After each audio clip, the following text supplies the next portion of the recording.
Imagine, if you will, sitting down to your morning coffee, turning on your home computer to read the day's newspaper. Science editor Steve Newman reports on one person already using the brand new system. Hey you guys, and welcome to my video on how I make notes on my iPad Pro. So I have my GCSEs in a month, so obviously I'm making loads of notes right now, and in my study with me videos and stuff, I use an iPad, and so people often ask how I make notes on my iPad, like what app I use and all that, so I thought I'd make a video to answer some of those questions. And right now on screen are just some of the notes I've made on my iPad, so hopefully they give you an idea for the kind of things you can do. So I have the 2017 10.5 inch iPad Pro, which I think is still the newest one, and I use the Apple Pencil, as you can see. So obviously the whole thing was a bit expensive, but Apple actually have a new iPad out that's 9.7 inches, and it's much cheaper than this one, and it still supports the Apple Pencil. So if you're considering getting an iPad for note taking, I definitely say consider that one as well, because it has great reviews. And also, if you weren't aware, Apple actually offers a student discount, so if you're a student like me, then that's something you definitely should consider. But anyway, let's get into it. So the app I use to make notes is called Notability. So here it is, and it's quite expensive. It's £10 on the App Store, but I think it's really worth it. It's just so versatile. It does everything I need it to do for all the reasons I mentioned in this video. But there are other options for taking notes, of course. There's one by Microsoft called OneNote. I tried it when I first got this iPad, but I really cannot stand OneNote. There's a few different reasons for it. So the first one is that it's really hard to get notes out of OneNote. They automatically sync to Microsoft's cloud service, but nobody uses that, so it's a bit rubbish. And then also, because the notes are infinite, or I think that's what they call it, basically that means that you can keep scrolling right and left for as long as you want, and like it will just never stop, which is great, I guess, if that's what you want, but that means that you can't like export the notes as a PDF, you can't put them into A4 size because they just have a random size, and I think it's really important to be able to export notes out of the app. So personally I just don't use OneNote, but I know lots of people that do use OneNote and are really happy with it, but that's a really important feature for me, so I just can't use OneNote. And then the other option that a lot of people use is GoodNotes, and I don't have GoodNotes personally, but a lot of people say a lot of good things about GoodNotes. So in the App Store it's £8, it's similar price, and it does basically the same things as Notability, but one good feature about GoodNotes is that it can automatically like recognize your handwriting and convert it into text. But personally that's just not a feature that I need, so I use Notability because it has a few different features that I'm going to talk about today that I think is really important for me. So anyway, I'm just going to go into Notability and I'm going to make a new note, and then I'm going to turn it sideways because it's easier. But the first thing you'll be able to see in Notability is that obviously it's just lined paper, and there are a few different paper options. You can go in and you can choose different size lines, you can do squares. If you're doing maths, you can change the colour. You can go with no lines or squares or whatever, but I just use the default, lines with a white background and nice and boring. But if that's not enough for you, you can actually do whatever paper you want. You can just import a PDF with some paper on. So for example, I sometimes use this lined paper with a margin because it looks like a school book, and so if I want to replicate that, then I can use this and I can just write on it as I want to. So you can really use any different paper you want to. So anyway, if we go back into a new note, I just write in a dark blue pen, but obviously there's loads of different color options, there's loads of different thickness options. You can make it really thick, or you can just keep it thin like I do.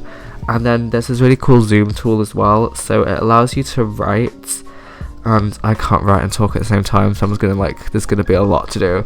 So you can just write, and basically it automatically scrolls across for you, and so that's really great for if you're writing, because then obviously you don't have to worry about zooming and scrolling all the time. And some people say, well, Harrison, doesn't that slow you down because you have to wait for the blue line to move? But no, I find that it's really fast and just picks up automatically, and I don't even know what I'm writing right now. But anyway, when I finish writing, I like to go in and just select words, and you can really easily change the colour, you can make them bigger, you can make them smaller, whatever, you can drag it, zoom it, all that jazz. And obviously you can do that all before you write, like you can change the colour before you write, but I like to write all in one colour and then change everything. I just find that's quicker, and it's really easy to give emphasis to different words. Then obviously you can go in, you can highlight things, you can erase things, you can do all the different basic stuff. And so writing's just really natural, it's just really fluid. And also with Notability and with Apple Pencil especially, there's literally no lag. It feels so great. So making notes is really easy. And it's just, really natural. Another thing you can do is you can easily draw diagrams. So, if you're doing the nitrogen cycle in biology, you can easily draw lines because you just press and hold to draw a line. But then another great thing you can do is easily get diagrams from the internet. So if I were to, get a picture of a tree and just take it from Google Images, and then you can just really easily drag and drop it over. And then you can immediately start annotating it, so I can go in and be this is a leaf, this is some wood. As you know, it's really easy to do diagrams, and I do that a lot. And so that also works with PDFs and with text too. So a lot of the time what I do with my English for the poetry is I type out a poem in a Word document or a Pages document, and then I take it over to Notability and I can immediately start annotating it. And so it's just really simple and really great, and as you can see it looks really natural. And then it doesn't have the feature like GoodNotes where you can convert your handwriting to text and then search through it, but it does have a really good feature where if you have a big document of text like I do, this is my chemistry specification for my GCSE, you can really easily go in and search for a word. So if I wanted to search for organic chemistry, I can just search it up and it shows me wherever that shows up in the document. So obviously it's not as powerful as GoodNotes in that regard, but it still works, and I use that feature quite a lot. I like searching for stuff because it just really helps when you have giant documents like this one.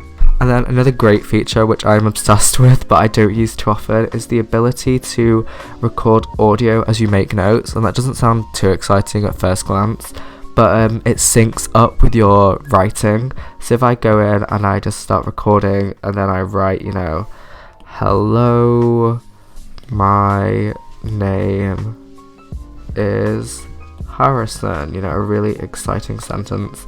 And then you can stop recording and basically it syncs up with the writing. So I'll show you what that means. Hello, my name is Harrison. So as you can see, it follows along with your writing, and one great thing you can do is you can tap on a word and it will jump to that point in the audio. So I'll show you what that means. If I tap on the word is, it jumps to the word is in the audio.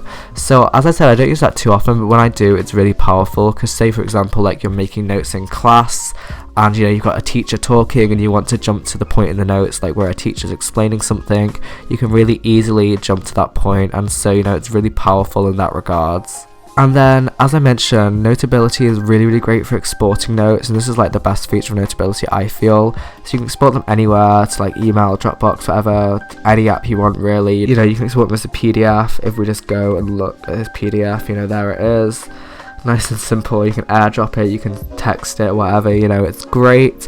But the most impressive feature I feel, and the one that I'm obsessed with, is that you can automatically back up your notes to Google Drive, iCloud and all that, and you can set them so it just automatically backs up without you pressing anything. And so that means because they're on Google Drive and they're stored online, if I need to send my notes to somebody, or if I need to get my notes on my school computer or my laptop or my phone, all my notes are automatically online so I can access them anywhere. So if I go out of Notability and just go into Google Drive on my iPad, you can see there's a Notability folder, and then if I just go into say English, I can just go in and all my notes are there as PDFs. It's really simple, it's really great, and I think that's the most important feature for me, because as I said, I always have to share notes everywhere, and so I just find it really useful. I can just easily send a link to a friend to a document, so it's great. Alright, so that concludes my video on how I make notes with an iPad Pro and Notability.